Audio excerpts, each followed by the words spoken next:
Hyderabad KBR park చుట్టూ grade separator corridor ప్రాజెక్టుపై video release చేసింది జీహెచ్ఎంసీ. ట్రాఫిక్ సమస్యలకు చెక్ పెట్టేందుకు కేబీఆర్ పార్క్ చుట్టూ ఒక భారీ ప్రాజెక్ట్ చేపట్టింది ప్రభుత్వం. కేబీఆర్ పార్క్ ఎకో సెన్సిటివ్ జోన్కి ఎలాంటి నష్టం లేకుండా నిర్మాణానికి ప్లాన్ చేసింది. జీరో పార్క్ ఇంట్రూజన్ తోటి రోడ్డు మీడియంలోనే ఫ్లైఓవర్లు, అండర్పాస్లు ఉంటాయి. ఈ ప్రాజెక్టు కోసం కేబీఆర్ పార్క్లో ఒక్క చెట్టును కూడా నరకబోము అంటున్నారు అధికారులు. కాంక్రీట్కు బదులు స్టీల్ ఫ్లైఓవర్ల నిర్మాణానికి ప్రాధాన్యం ఇస్తున్నట్టుగా ప్రకటించారు. స్టీల్ నిర్మాణాలతో పనులు 30-40 రెట్లు వేగంగా పూర్తయ్యే అవకాశం ఉందంటున్నారు.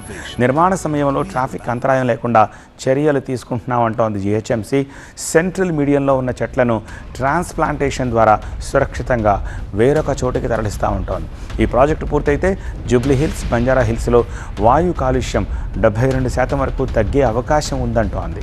ట్రాఫిక్ తగ్గడంతో 40 కోట్ల లీటర్లకు పైగా ఇంధనాన్ని సైతం ఆదా చేయొచ్చు అన్న అంచనాలున్నాయని చెబుతోంది.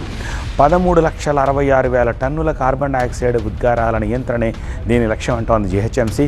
జూబ్లీహిల్స్, మాదాపూర్ ప్రయాణ సమయం గణనీయంగా తగ్గబోతోందని చెప్తోంది. అభివృద్ధి, పర్యావరణ సమతూకంతో గ్రీన్ హైదరాబాద్ లక్ష్యంగా ప్రాజెక్టుకి డిజైన్ చేసినట్టుగా ప్రకటించింది. కేబీఆర్ పార్క్ పరిసరాల్లో చెట్ల నరికివేతపై నిన్న సుప్రీంకోర్టు స్టే విధించింది. ఫ్లైఓవర్ల నిర్మాణం కోసం చెట్లను తొలగించవద్దంటూ ఆదేశించింది. ఎకో సెన్సిటివ్ జోన్ పరిధిలో పనులను నిలిపివేయాలని స్పష్టం చేసింది కోర్టు.